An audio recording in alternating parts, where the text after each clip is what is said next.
Quand vous achetez un cheval, vous pensez à beaucoup de choses. Mais est-ce que vous pensez à son éducation ? Il doit apprendre à donner ses pieds, rester à la tâche, monter dans un vent, accepter les soins, sortir seul et surtout apprendre à gérer ses émotions. Et ça n'a rien à voir avec avoir un cheval gentil, ça s'appelle de l'éducation. Et pourtant, c'est quelque chose qui est encore énormément sous-estimé. Je rencontre régulièrement des propriétaires qui ont tout voulu faire seuls. Ils essayent différentes méthodes.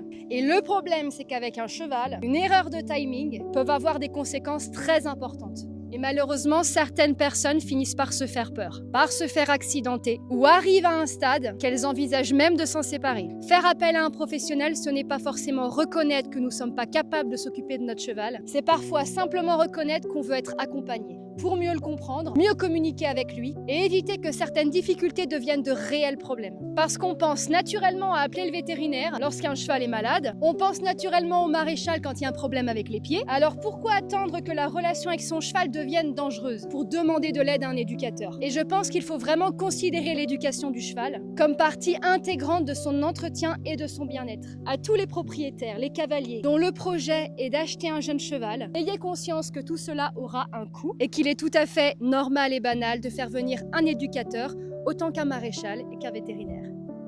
À bientôt.